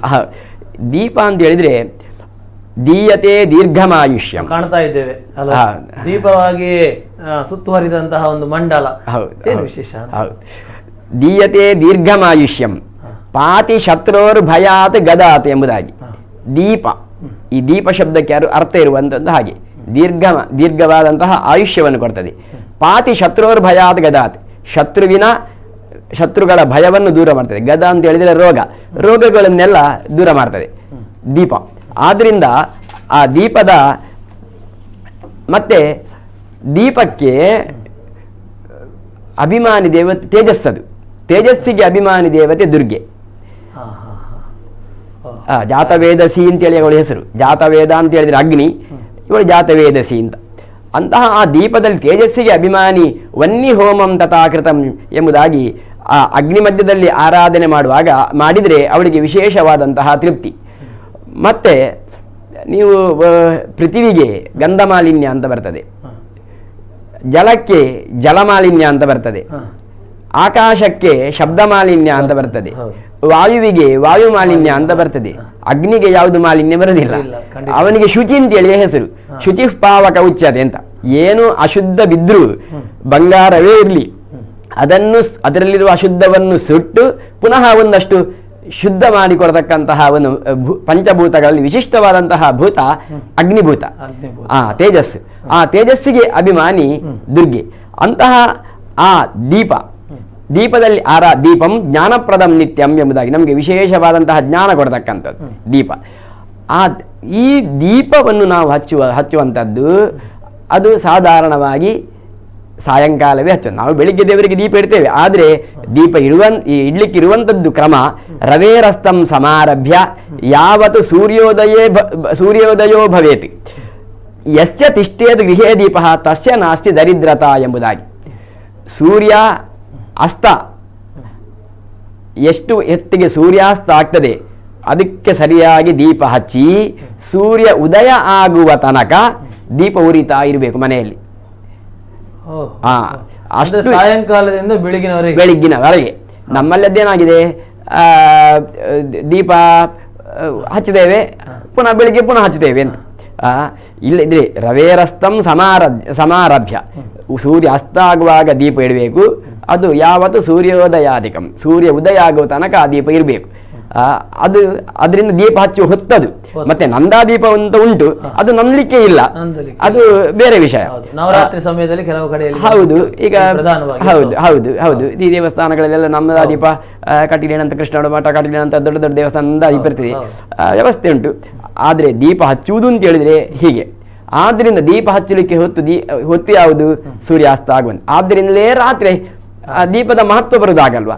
ಆದ್ರಿಂದ ಆ ಹೊತ್ತಿನಲ್ಲಿ ದುರ್ಗಾ ದೀಪ ನಮಸ್ಕಾರ ಅದೇ ಅಗ್ನಿ ಮಧ್ಯದಲ್ಲಿ ಹೋಮ ಎಲ್ಲ ಮಾಡುವುದಾದ್ರೆ ಸೂರ್ಯ ಉದಯ ಆಗದೆ ಮಾಡ್ಲಿಕ್ಕಿಲ್ಲ ಅಂತ. ಹೋಮ ಆದ್ರೆ ಉದಯ ಆಗಬೇಕು. ಹೌದು. ಆದ್ರೆ ದೀಪವಿಟ್ಟು ಪೂಜೆ ಮಾಡುದಾದ್ರೆ ಅದು ಹೌದು. ಈಗ ಮಾಡ್ತಾರ, ಅದು ಬೇರೆ ಪ್ರಶ್ನೆ. ಆದ್ರೆ ಶ್ರೌತ ಕರ್ಮಗಳನ್ನೆಲ್ಲ ಮಾಡುವಾಗ ಸೂರ್ಯ ಉದಯ ಆಗದೆ ಅವರು ಅಗ್ನಿ ಪ್ರತಿಷ್ಠೆ ಮಾಡುವುದಿಲ್ಲ, ಅವರು ಕ್ರಮ ಅಧಿಕಾರ ಇಲ್ಲ ಅದಕ್ಕೆ. ಆದ್ರಿಂದ ಈ ದೀಪದಲ್ಲಿ ಆರಾಧನೆ ಮಾಡುವಾಗ ದೀಪ ಹಚ್ಚಲಿಕ್ಕೆ ಇರುವುದೇ ಸಾಯಂಕಾಲ ಅಲ್ವಾ. ಆದ್ರಿಂದ ರಾತ್ರಿ ಪೂಜೆ ಮಾಡುವಂಥದ್ದು. ಮತ್ತೆ ರಾತ್ರಿಗೆ ಅಭಿಮಾನಿ ದೇವತೆಯು ದುರ್ಗೆ, ಆದ್ರಿಂದ ಅವಳ ಕಾಲ ಅದು. ಆದ್ರಿಂದ ನಾವು ಗಮನಿಸ್ತಾ ಹೋಗ್ತೇವೆ ಅಲ್ವಾ. ನಾವು ಗಮನಿಸಲೇಬೇಕು. ಏನು ಅಂತ ಹೇಳಿದ್ರೆ ಆಷಾಢ ಅಥವಾ ಆಟಿ ಅಂತ ಹೇಳಿದ್ರೆ ಸನಾತನ ಧರ್ಮೀಯರ ಪ್ರಕಾರವಾಗಿ ಅದು ಶುಭ ಕಾರ್ಯಕ್ಕೆ ಯೋಗ್ಯವಲ್ಲ, ಆದರೂ ಕೂಡ ದುರ್ಗಾ ನಮಸ್ಕಾರಕ್ಕೆ ಯೋಗ್ಯ ಅಂತ ಹೇಳಿದ್ರೆ ಹೇಗೆ? ಶುಭ ಕಾರ್ಯ ಅಂತ ಹೇಳಿದ್ರೆ ಮಾನುಷ ಕರ್ಮಕ್ಕೆ ಹೇಳಿದ ತಿಂಗಳಲ್ಲ ಅದು. ಮಾನುಷ ಕರ್ಮ ಮದುವೆಗೆ ಇದೆಲ್ಲ ಹೇಳಿದ ವಿಷಯ ಅಲ್ಲ ಅದು. ದೈವಿಕ ಅನುಷ್ಠಾನಕ್ಕೆ ಹೇಳಿದ ಇದದು. ಆಷಾಢ ಆಟಿ ಏನುಂಟು, ಆಗ ಪ್ರಾಕೃತಿಕವಾಗಿ ಈ ಮುಂಚಿನ ಕಾಲದಲ್ಲೆಲ್ಲ ಹೋಗ್ಲಿಕ್ಕೆಲ್ಲ ಆಗ್ತಾ ಇಲ್ಲ, ಹೋಗ್ಲಿಕ್ಕೆಲ್ಲ ಆಗೋದೂ ಇಲ್ಲ ಮಳೆಯ ಎಲ್ಲ ವ್ಯವಸ್ಥೆಯಲ್ಲಿ.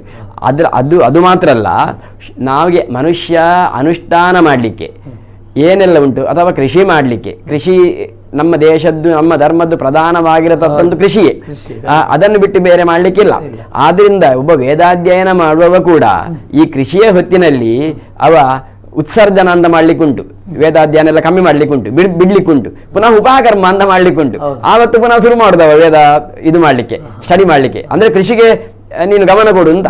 ಆದ್ರಿಂದ ಹಾಗೆ ಈ ಆಷಾಢ ಕರ್ಕಾಟಕ ಏನುಂಟು, ಚಾಂದ್ರದಲ್ಲಿ ಆಷಾಢ, ಸೌರದಲ್ಲಿ ಕರ್ಕಾಟಕ ಅಂತ, ಅದು ನಮ್ಗೆ ಅನುಷ್ಠಾನ ಮಾಡ್ಲಿಕ್ಕಿರತಕ್ಕಂತಹ ಹೊತ್ತು. ಇದಕ್ಕೆ ರಾಮಾಯಣ ಮಾಸ ಅಂತೇಳಿ ಕೇರಳದಲ್ಲೆಲ್ಲ ಹೇಳ್ತಾರೆ. ರಾಮಾಯಣ ಪ್ರವಚನ, ರಾಮಾಯಣ ಪಾರಾಯಣ ಅಸಾಧ್ಯವಾಗಿ ಅನುಷ್ಠಾನಕ್ಕೆ ಇರತಕ್ಕಂತಹ. ಇಲ್ಲದಿದ್ರೆ ನಾವು ಎಲ್ಲ ಹೊತ್ತು ಪುರುಸೊತ್ತೆ ಇರುವುದಿಲ್ಲ ನಮ್ಗೆ ಅನುಷ್ಠಾನ ಮಾಡ್ಲಿಕ್ಕೆ. ಆದ್ರಿಂದ ಮಾನುಷ ಕರ್ಮಕ್ಕೆ ಮಾತ್ರ ಇದು ನಿಷೇಧ, ದೈವಿಕ ಕರ್ಮಕ್ಕೆ ನಿಷೇಧ ಇಲ್ಲ. ಮತ್ತೆ ಅಂದ್ರೆ ಸ್ವಂತಕ್ಕೆ ಅಂದ್ರೆ ದೈವಿಕ ಕರ್ಮ ಅಂತ ಹೇಳಿದ್ರೆ ಪ್ರತಿಷ್ಠಾದಿಗಳಿಗೆಲ್ಲ ಇಲ್ಲ, ಅವನ ಸ್ವಂತದ ಅನುಷ್ಠಾನ ಏನುಂಟು ಅದನ್ನು ಮಾಡಿಕೊಳ್ಳಿಗಿರತಕ್ಕಂತಹ ಹೊತ್ತಿದು. ಹಾಗೆ ಮತ್ತೊಂದು ದುರ್ಗಾ ನಮಸ್ಕಾರ ಪೂಜೆಯಲ್ಲಿ ನಾವು ವಿಶೇಷವಾಗಿ ಕಾಣುವಂಥದ್ದು ಏನು ಅಂತ ಹೇಳಿದ್ರೆ ಪುಷ್ಪಾರ್ಚನೆಗಳು. ಹಾಗಾದ್ರೆ ದುರ್ಗಾ ನಮಸ್ಕಾರ ಪೂಜೆ ಅಂತ ಹೇಳುವಂಥದ್ರಲ್ಲಿ ನಾವು ಮತ್ತೊಂದು ಗಮನಿಸಬೇಕು ಅಂತ ಹೇಳಿದ್ರೆ ದುರ್ಗಾ ನಮಸ್ಕಾರ.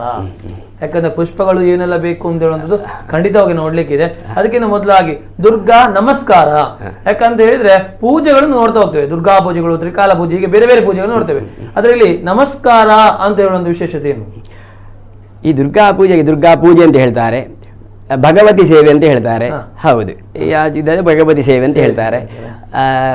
ದುರ್ಗಾ ನಮಸ್ಕಾರ, ನಮಸ್ಕಾರ ಅಂತ ಹೇಳಿದ್ರೆ ಸರ್ವ ಸಮರ್ಪಣ ಮಾಡತಕ್ಕಂತಹ ಒಂದು ವ್ಯವಸ್ಥೆ ಅದು. ಈಗ ಅದರಲ್ಲಿ ನಮಸ್ಕಾರವೇ ಪ್ರಧಾನ. ಈಗ ಅಲ್ಲಿ ನಾವು ಪೂಜೆ ಮಾಡುವ ಎಲ್ಲ ಸುತ್ತಿ ಯಾರ್ದು, ನಾವು ಏನು ತಂದಿದ್ದೇವೆ, ಏನಿಲ್ಲ. ಸರ್ವ ಸಮರ್ಪಣಾ ಭಾವ ನಮ ಉಕ್ತಿಂ ವಿಧೇಮ. ಈಗ ವೇದರಿಕ್ಕೂ ಬರ್ತದೆ ಅಲ್ಲ, ವೇದ ಮಂತ್ರ ಹೋಗಿ ನೀವೇನು ಕೊಡ್ಬೋದು, ನಿನಗೆ ಏನಿಲ್ಲ, ನಮ್ಮ ಉಕ್ತಿಂ ವಿಧೇಮ, ಎರಡು ಕೈ ಮುಗಿದು ಕೃತಜ್ಞತೆ ಹೇಳ್ಬೇಕು ಅಷ್ಟೇ, ಮತ್ತೇನಿಲ್ಲ, ಮಾಡಲಿಕ್ಕಿಲ್ಲ. ಹಾಗೆಯೇ ಸರ್ವ ಸಮರ್ಪಣಾ ಭಾವ, ಸರ್ವ ಶರಣಾಗತಿ, ಅದಕ್ಕೆ ನಮಸ್ಕಾರಕ್ಕಿಂತ ದೊಡ್ಡ ಶರಣಾಗತಿ ಯಾವುದೂ ಇಲ್ಲ. ಆದ್ರಿಂದ ಸರ್ವ ಶರಣಾಗತಿ ಸರ್ವ ಸಮರ್ಪಣಾ ಭಾವ ಎಂಬ ಭಾವನೆಯಿಂದ ಅದು ದುರ್ಗಾ ನಮಸ್ಕಾರ ಅಂತ ಬಂದಿದೆ. ಹಾಗಾದ್ರೆ ಪುಷ್ಪಗಳ ಬಗ್ಗೆ ಯಾವುದು ಆಷಾಢದಲ್ಲಿ ವಿಶೇಷವಾಗಿ ಯಾವ ಪುಷ್ಪಗಳೆಲ್ಲ ಪ್ರೀತ್ಯರ್ಥವಾಗಿರುವ ದೇವರಿಗೆ, ಅದೇ ರೀತಿ ಬೇರೆ ಸಮಯದಲ್ಲೂ ಆ ದುರ್ಗಾ ನಮಸ್ಕಾರ ಪೂಜೆ ಅಥವಾ ದುರ್ಗಾ ಪೂಜೆಗೆ ವಿಶೇಷವಾದಂತಹ ಪುಷ್ಪ ಯಾವುದೆಲ್ಲ? ಈಗ ಪುಷ್ಪ ಯಾವುದು ಮಾಡಬಹುದು, ಅಶುದ್ಧ ನಿಷಿದ್ಧ ಅಂತ ಎರಡು. ಖಂಡಿತ ನಿಷಿದ್ಧವಾದ ಪುಷ್ಪ ಅಶುದ್ಧ ಆಗದೇ ಇದ್ರೂ ಕೂಡ ಅದನ್ನು ಹಾಕ್ಲಿಕ್ಕಿಲ್ಲ ದೇವರಿಗೆ. ನಿಷಿದ್ಧವಾದ ಪುಷ್ಪ ಅಶುದ್ಧ ಆಗ್ಲಿಲ್ಲ ಅಂತಾದ್ರೆ ಅದನ್ನು ದೇವರಿಗೆ ಹಾಕ್ಲಿಕ್ಕಿಲ್ಲ, ಅದು ನಿಷಿದ್ಧವೇ.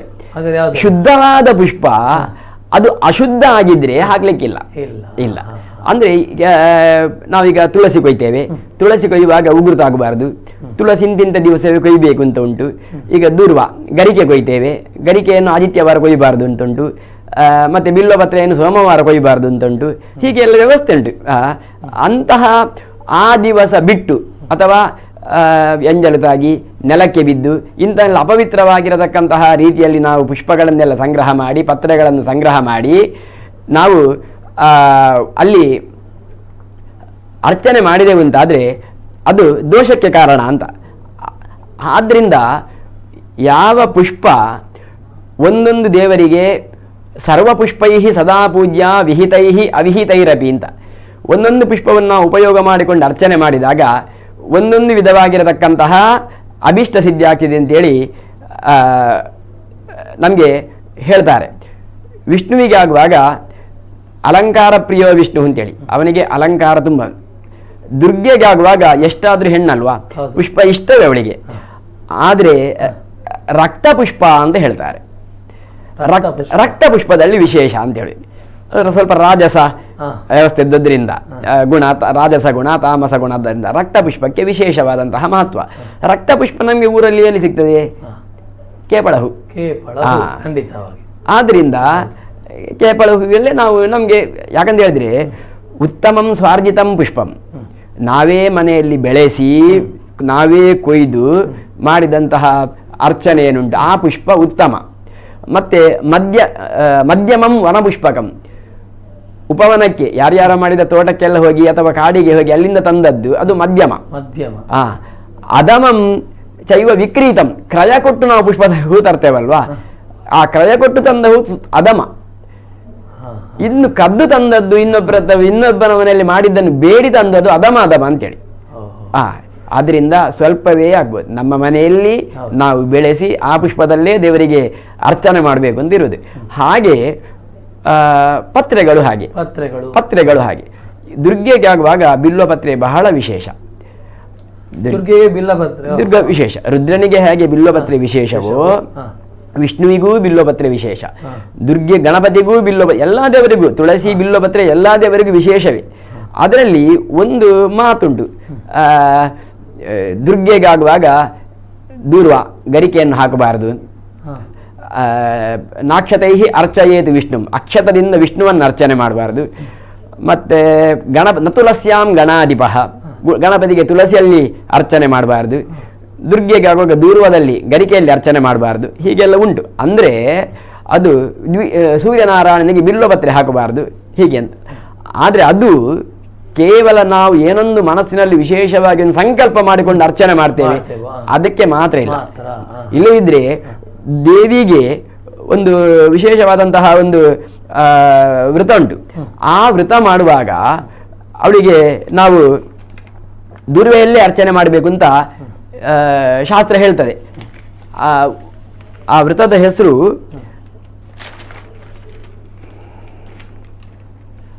ಏನೊಂದು ಒಂದು ಲಲಿತಾ ವ್ರತ, ಅದಕ್ಕೊಂದು ಅದರಲ್ಲಿ ದುರ್ವೆಯಲ್ಲೇ ಅರ್ಚನೆ ಮಾಡಬೇಕು ಅಂತ. ಆ ದುರ್ವೆಯಲ್ಲೇ ಅರ್ಚನೆ ಮಾಡುವುದಾದ್ರೆ ಯಾಕೆ ಇದನ್ನು ನಿಷೇಧ ಮಾಡ್ತಾರೆ? ಅದರಿಂದ ವಿಶೇಷವಾಗಿ ನಿಷೇಧ ಅಂತಲ್ಲ, ಅರ್ಚನೆ ಮಾಡಬಹುದು. ಆದ್ರೆ ಸರ್ವಪುಷ್ಪೈಹಿ ಪದಾಪೂಜ್ಯ ಮಾಡ್ತಾ ಇದ್ದಾರೆ ಅಂತ ಹೇಳಿದ್ರೆ ಅಲ್ಲಿ ನಿಷೇಧ. ಹೌದು, ಆ ಒಂದು ವಿಶೇಷ ಸಂಕಲ್ಪದಲ್ಲಿ ನಾವು ಮಾಡಬಾರ್ದಂತ. ಸರ್ವಪುಷ್ಪೈಹಿ ಸದಾ ಪೂಜ್ಯ ವಿಹಿತೈಹಿ ಅವಿಹಿತೈರಪಿ ಎಂಬುದಾಗಿ. ನಾವು ಪುಷ್ಪ ಅರ್ಚನೆ ಬೇರೆ, ಪುಷ್ಪಾಂಜಲಿ ಬೇರೆ. ಪುಷ್ಪಾಂಜಲಿ ಎರಡು ಕೈಯಲ್ಲಿ ಪುಷ್ಪವನ್ನು ಇಟ್ಕೊಂಡು ನಾವು ದೇವರಿಗೆ ಹಾಕುವಂಥದ್ದು. ಅಲ್ಲಿ ಸರ್ವ ಪುಷ್ಪವೂ ಇರ್ತದೆ. ಆಗ ಅಲ್ಲಿ ದುರ್ವೆ ಬಂತು ಅಥವಾ ಗಣಪತಿಗೆ ತುಳಸಿ ಬಂತು ಅಥವಾ ಅದು ಬಂತು, ಇದು ಅದಕ್ಕೆ ವಿಷಯವೇ ಇಲ್ಲ. ಅದರಲ್ಲಿ ನಾವು ಅರ್ಚನೆ ಮಾಡಬಹುದು. ಈ ರೀತಿಯಾಗಿ ದುರ್ಗೆಯನ್ನು ನಾವು ಪುಷ್ಪದಲ್ಲಿ ಅರ್ಚನೆ ಮತ್ತೆ ತರ್ಪಣ ಪುನಃ ಎಷ್ಟು ನಾವು ಅರ್ಚನೆ ಮಾಡಿದ್ದೇವೋ 5 ದೀಪ ಇಟ್ಟು ದುರ್ಗಾ ನಮಸ್ಕಾರ ದೀಪದಲ್ಲಿ ಮಾಡೋದ್ರಿಂದ, ನಾವು ಒಂದು ದೀಪದಲ್ಲೂ ಮಾಡ್ತಾರೆ. ಒಂದು ದೀಪದಲ್ಲಿ ಮಾಡುವಾಗ ಒಂದು ಮೂರ್ತಿಯನ್ನು ಮಾತ್ರ ಸಂಕಲ್ಪ ಮಾಡಿ ದೀಪ ನಮಸ್ಕಾರ ಅಂತೇಳಿ ಅದಕ್ಕೆ ಇದುಂಟು. 5 ದೀಪವನ್ನು ಹಚ್ಚಿ ಮಾಡ್ತಾರೆ. ಆ 5 ದೀಪದಲ್ಲಿ ಮಾಡುವಾಗ ಯಾರು ಅನುಷ್ಠಾನ ಮಾಡ್ತಾನೆ ಅವನ ಆಂತರಿಕ ಅನುಷ್ಠಾನಕ್ಕೆ ಸಂಬಂಧಪಟ್ಟ ವಿಷಯ ಅದು. ಕೆಲವರು ಮಾಡುವಾಗ ಮೂಲ ದುರ್ಗೆ, ಮತ್ತೆ ಶಾಂತಿ ದುರ್ಗೆ, ಶೂಲಿನಿ ದುರ್ಗೆ, ವನದುರ್ಗೆ, ಜಾತವೇದಸಿ ದುರ್ಗೆ, ಈ ರೀತಿಯಾಗಿ ಅದು ರಾಜದುರ್ಗೆ, ಅಗ್ನಿದುರ್ಗೆ, ಈ ರೀತಿಯಾಗಿ ಪಂಚಭೂತಗಳ ಪ್ರತೀಕವಾಗಿರತಕ್ಕಂತಹ ದುರ್ಗಾದೇವಿಯನ್ನು ದೀಪದಲ್ಲಿ ಆರಾಧನೆ ಮಾಡ್ತಾರೆ. ಮತ್ತೆ ಅದು ಬಿಟ್ಟರೆ ಅವನವನಿಗೆ ಉಪದೇಶ ಇರತಕ್ಕಂತಹ ಮಂತ್ರಗಳ ಏನೊಂದು ಅದೆಲ್ಲ ಈ ಮಂತ್ರ ಅಂತ ಹೇಳಿದ್ರೆ ಮನನಾದ ತ್ರಾಯತೆ, ಅದು ಅವನವನ ಒಳಗೆ ಅಂತಃಸತ್ವಕ್ಕೆ ಬಿಟ್ಟಂತಹ ವಿಷಯ, ಈಗ ಅವನ ಅನುಷ್ಠಾನಕ್ಕೆ ಬಿಟ್ಟಂತಹ ವಿಷಯ. ಅಂತಹ ಆ ಮೂರ್ತಿಗಳನ್ನು ಅದರಲ್ಲಿ ದೀಪದಲ್ಲಿ ಆವಾಹನೆ ಮಾಡಿ ಅಲ್ಲಿ ಆರಾಧನೆ ಅರ್ಚನೆ ಮಾಡಿ ಅಭಿಷ್ಟಪ್ರದ ಮಂತ್ರಗಳಿಂದ ಅರ್ಚನೆ ಮಾಡಿ ತರ್ಪಣ ಮಾಡಿ ಆ ನಂತರ ನಮಸ್ಕಾರ. ಎಷ್ಟು ಮಂತ್ರದಲ್ಲಿ ಅರ್ಚನೆ ಮಾಡಿದ್ದಾನೆ ಅಷ್ಟಕ್ಕೂ 10ಕ್ಕೆ 1 ಹಾಗೆ ತರ್ಪಣ ನಮಸ್ಕಾರ ಈ ರೀತಿಯಲ್ಲಿ ಬರ್ತಿದೆ. ಈಗ ಸ್ವತಃ ಯಜಮಾನನೇ ಪಾತ್ರ, ಸ್ವತಃ ಯಜಮಾನನೇ ಮಾಡಬೇಕಾಗಿರುವಂಥದ್ದು. ಈಗ ನಾವು ಏನೇ ಇರಲಿ, ಒಂದು ಶನಿದೋಷ ಅಂತ ನಾವು ಬಂತು ಅಂತಾದರೆ ನಾವು ಹೋಗ್ತೇವೆ, ಗುರುಗಳ ಹತ್ರ ಹೋಗ್ತೇವೆ, ನಾವು ಯಜ್ಞಯಾಗಾದಿಗಳನ್ನು ಮಾಡುವುದಂತ ಮಾಡಿಬಿಡ್ತೇವೆ. ಆದರೆ ಯಜ್ಞಯಾಗಾದಿಗಳನ್ನು ಮಾಡುವುದಕ್ಕಿಂತಲೂ ಸ್ವತಃ ಅವನವನೇ ಈ ಕರ್ಮಗಳನ್ನು ಮಾಡಿದರೆ ವಿಶೇಷ. ದುರ್ಗಾಪೂಜೆ ದೊಡ್ಡ ದೊಡ್ಡ ಹೋಮ ಎಲ್ಲ ಮಾಡಲಿಕ್ಕೆ ಆಗುವುದಿಲ್ಲ ರೀ. ಆದರೆ ನಮ್ಮ ಹಿರಿಯರದೊಂದು ಶನಿ ದೋಷ ಉಂಟಾ, ಅಶ್ವತ್ಥ ಪ್ರದಕ್ಷಿಣೆ ಬಾ ಅಂತೇಳಿ ಸ್ವಂತ ಮಾಡಬೇಕವ ಅಂತ, ಸ್ವಂತ ಮಾಡಬೇಕವ ಅಂತ.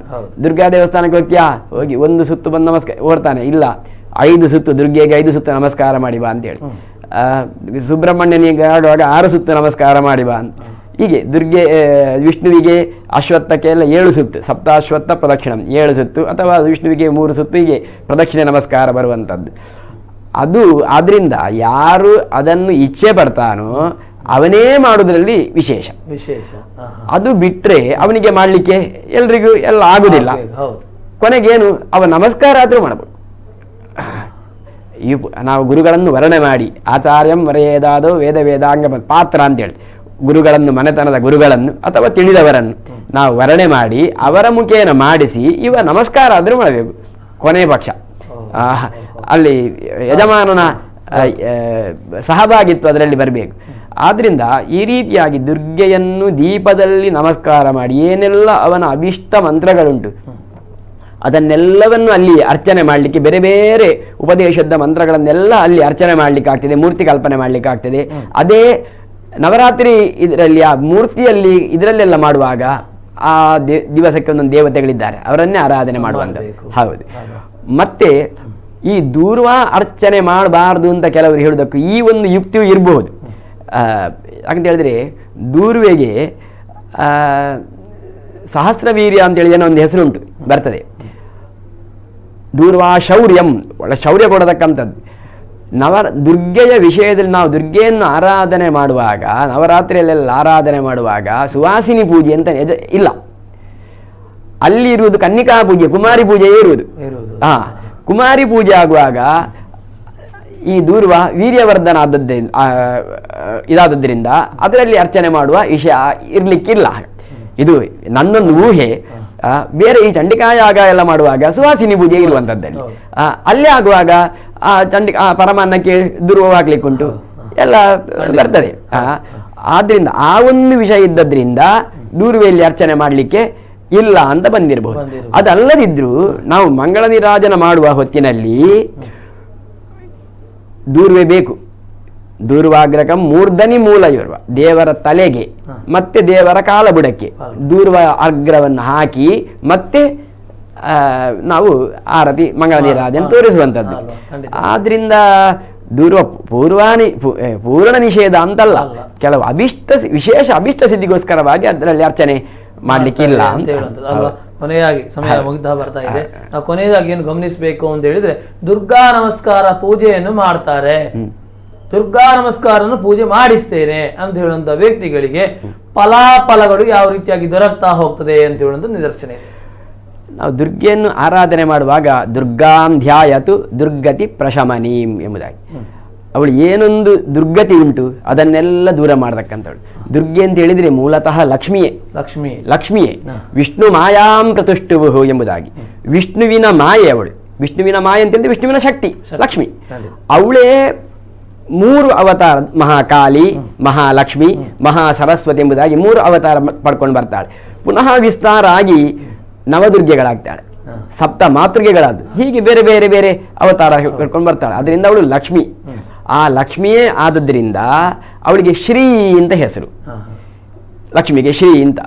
ಶ್ರಯತೆ ಇತಿ ಶ್ರೀ ಅಂತ, ಯಾರಿಗೆಲ್ಲ ಆಶ್ರಯ ಕೊಡ್ತಾಳೆ ಅವಳಿಗೆ ಶ್ರೀ ಅಂತ ಹೆಸರು. ಅಂತಹ ಆ ಶ್ರೀ ಇಡೀ ಲೋಕಕ್ಕೆ ಗುರು ಅವಳು. ಈಗ ಶ್ರೀ ಯಾರಿಗೆಲ್ಲ ಎಲ್ಲೆಲ್ಲ ಉಪಯೋಗ ಮಾಡ್ಬೋದು ಅಂತ ಹೇಳಿದ್ರೆ, ದೇವಂ, ಗುರುಂ, ಗುರುಸ್ಥಾನಂ, ಕ್ಷೇತ್ರಂ, ಕ್ಷೇತ್ರಾದಿ ದೇವತಾ, ಸಿದ್ಧಂ, ಸಿದ್ಧಾಧಿಕಾರ ಅಂತ ಶ್ರೀಪೂರ್ವಂ ಸಮುದೀರಯೇತಿ ಎಂಬುದಾಗಿ. ದೇವರಿಗೆ ನಾವೀಗ ಎಲ್ರಿಗೂ ಶ್ರೀ ಶ್ರೀ ಶ್ರೀ ಅಂತ ಹೇಳ್ತೇವೆ, ಹೇಳಲಿಕ್ಕಿಲ್ಲ. ದೇವರಿಗೆ ಶ್ರೀ ಸೇರಿಸಬೇಕು, ಗುರುಗಳಿಗೆ ಶ್ರೀ ಸೇರಿಸಬೇಕು, ಗುರುಸ್ಥಾನಕ್ಕೆ ಆ ಪೀಠಕ್ಕೆ ಶ್ರೀ ಸೇರಿಸಬಹುದು. ಆಮೇಲೆ ಕ್ಷೇತ್ರಕ್ಕೆ, ಕ್ಷೇತ್ರ ಅಂದ್ರೆ ನಾವು ಕ್ಷೇತ್ರ ಅಂತೇಳಿ ಎಲ್ಲ ದೇವಸ್ಥಾನಕ್ಕೂ ಕ್ಷೇತ್ರ ಅಂತ ಹೇಳ್ತೇವೆ, ಅದೆಲ್ಲ ಹೇಳಲಿಕ್ಕಿಲ್ಲ ನಿಜವಾಗಿ. ಆ ದೇವಸ್ಥಾನಕ್ಕೆ ಮಾತ್ರ ಒಂದು ಕ್ಷೇತ್ರ ಅಂತ, ಒಂದು ಸಾಧಾರಣ ಇದಂತಾದ್ರೆ ಒಂದು 12 ಸಾಲಿಗ್ರಾಮ ಆದ್ರೂ ಬೇಕಲ್ಲಿ ಅಂತ ಒಂದು ಕ್ಷೇತ್ರ ಅಂತ ಆಗ್ಬೇಕು ಅಂತಾದ್ರೆ. ಆದ ಕ್ಷೇತ್ರಾಧಿದೇವತ ಮತ್ತೆ ಸಿದ್ಧ ಪುರುಷರು, ಮಂತ್ರಗಳು, ಇವುಗಳಿಗೆಲ್ಲ ಶ್ರೀ ಅಂತ ನಾವು ಹೇಳಿಕ್ಕಿರುವಂಥದ್ದು. ಹೌದು ಹೌದು. ಆದ್ರಿಂದ ಈ ಶ್ರೀ ಅಂತ ಹೇಳಿದ್ರೆ ಅವಳು ಗುರು. ನಮ್ಮ ಇದರಲ್ಲಿ ಬರ್ತದೆ, ಮನೆಯೇ ಮೊದಲ ಪಾಠಶಾಲೆ, ಜನನಿ ತಾನೇ ಮೊದಲ ಗುರು. ಮಹಾಲಕ್ಷ್ಮಿ ಅಂತ ಹೇಳಿದ್ರೆ ಜನನಿ, ಇಡೀ ಲೋಕಕ್ಕೆ ಅಮ್ಮವಳು.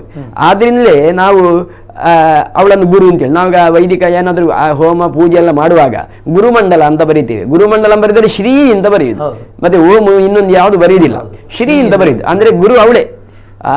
ಅಂತಹ ಅವಳನ್ನು ಗುರುವಾಗಿ ನಾವು ಆರಾಧನೆ ಮಾಡಿದರೆ ಅವಳ ಒಟ್ಟಿಗೆ ಇನ್ನೊಬ್ಬ ಇದ್ದಾನೆ, ನಾರಾಯಣ.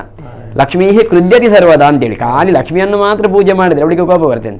ನಾರಾಯಣೇನ ಸಹ ಮಾಂ ಕೃಪಾದೃಷ್ಟಾವಲೋಕಯಾನ್, ನಾರಾಯಣನ ಒಟ್ಟಿಗೆ ಆರಾಧನೆ ಮಾಡಿದರೆ ನಮಗೆ ಅವಳು ಸ್ಥಿರ. ಇಲ್ಲ ಲಕ್ಷ್ಮೀ ಚರ, ನಾರಾಯಣ ಸ್ಥಿರ. ಅದು ಕಮ್ಮಕ್ಕೆ ಕಟ್ಟಿದ ದನದ ಹಾಗೆ ಅಲ್ಲೇ ತಿರುಗ್ತಾ ಇರ್ತದೆ, ಬಿಟ್ಟ ದನ ಎಲ್ಲೆಲ್ಲಿ ಹೋಗ್ತದೆ. ಆದರೆ ನಾರಾಯಣ ಇದ್ರೆ ಲಕ್ಷ್ಮಿ ಸ್ಥಿರವಾಗಿರ್ತಾಳೆ. ಅಂತಹ ನಾವು ಶ್ರೀಯನ್ನು ನಾವು ದುರ್ಗೆ, ಅವಳೇ ಶ್ರೀ ಭೂ ದುರ್ಗಾ ಅಂತೇಳಿ 3 ವ್ಯವಸ್ಥೆಯಲ್ಲಿ ಆರಾಧನೆ ಮಾಡಲಿಕ್ಕೆ ಉಂಟು.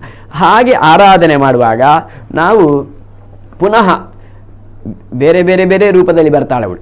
ನಾವು ಸ್ತೋತ್ರ ಮಾಡ್ತೇವೆ ಬೇರೆ ಬೇರೆ. ಯಾ ದೇವಿ ಸರ್ವಭೂತೇಷು ವಿಷ್ಣುಮಾಯೇತಿ ಶಬ್ದಿತ, ಯಾ ದೇವಿ ಸರ್ವಭೂತೇಷು ಚೇತನೇತಿ ವಿಧೀಯತೆ. ಈ ರೀತಿಯಾಗಿ 64 ವಿಧದಲ್ಲಿ ಅವಳ ಬೇರೆ ಬೇರೆ ರೂಪ ದೇವಿ ಭಾಗವತದಲ್ಲಿ ಹೇಳ್ತಾರೆ. ಅದರಲ್ಲಿ ಕೆಲವು ಪ್ರಧಾನವಾಗಿರತಕ್ಕಂಥದ್ದು ಭೂತಿ. ಆ ಭೂತಿಯ ರೂಪದಲ್ಲಿ ನಾವು ಆರಾಧನೆ ಮಾಡಿದರೆ ಸಂಪತ್ತು ಕೊಡ್ತಾಳೆ. ಈ ರೀತಿ ಒಂದೊಂದು ರೀತಿಯಲ್ಲಿ ಅವಳು ನಮಗೆ ಅನುಗ್ರಹ ಮಾಡ್ತಾಳೆ. ಆದ್ರಿಂದ ನಾವು ಅವಳನ್ನು ನಮ್ಮ ಮನೆಯಲ್ಲಿ ಸರ್ವಮಂಗಲ ಅಂದರೆ ಎಲ್ಲ ಕಡೆಯಲ್ಲೂ ಮಾಂಗಲ್ಯ ಇರುವುದು ಲಕ್ಷ್ಮಿಯ ಸನ್ನಿಧಾನದಿಂದ ಇರುವುದು.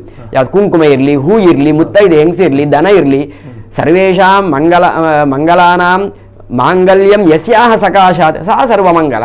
ಆದ್ರಿಂದ ಅವಳು ಸರ್ವಮಂಗಲಿ. ಆದ್ರಿಂದ ಸರ್ವಮಂಗಲ ಮಾಂಗಲ್ಯೇ ಶಿವೇ ಸರ್ವಾರ್ಥ ಸಾಧಿಕೆ ಅಂತ ನಾವು ಹೇಳುವಂಥದ್ದು. ಆದ್ರಿಂದ ಅವಳನ್ನು ಆರಾಧನೆ ಮಾಡಿದರೆ ಧನಪುತ್ರ ಯಶೋಧಾತ್ರಿ ಮಹಾವ್ಯಾಧಿ ಪ್ರಣಾಶಿನಿ. ಧನ, ಪುತ್ರ ಸಂಪತ್ತು, ಸಂತಾನ, ಯಶಸ್ಸು ಮೇನ್. ಯಶಸ್ಸು ಅಂದ್ರೆ ಎಲ್ಲ ಬಂತಲ್ಲ, ಧನ್ಯೋ ಗೃಹಸ್ಥಾಶ್ರಮ ಅಂತ ಯಶಸ್ಸು ಬಂದ್ರೆ ಎಲ್ಲ ಮುಗಿತಲ್ಲಿ. ಯಶಸ್ಸು ಅದಕ್ಕಿಂತ ಸಂಪತ್ತಿಲ್ಲ, ಅದನ್ನೆಲ್ಲ ಪರಿಪೂರ್ಣ ಅನುಗ್ರಹ ಮಾಡ್ತಾಳೆ ತಾಯಿಯಾದದ್ರಿ ಅಂತ ಹೇಳಿ. ಕುಪುತ್ರೋ ಜಾಯೇತ ಕ್ವಚಿತಪಿ ಕುಮಾತ ನಭವತಿ. ಮಾತ್ರವಳು ಅವಳನ್ನು ಆರಾಧನೆ ಮಾಡಿದ್ರೆ ಲೋಕದಲ್ಲಿ ಹಾಳು ಮಕ್ಕಳಾದ್ರೂ ಹುಡ್ತಾರೆ, ಹಾಳು ಆ ಅಮ್ಮ ಯಾವತ್ತೂ ಇರುವುದಿಲ್ಲ. ಆದ್ರಿಂದ ಅವಳು ನಮ್ಮನ್ನು ಉದ್ಧಾರ ಮಾಡಿದ್ರೆ ಒಳ್ಳೆ ರೀತಿಯಲ್ಲಿ ಅನುಗ್ರಹ ಮಾಡ್ತಾಳೆ ಅಂತೇಳಿ ಶಾಸ್ತ್ರ.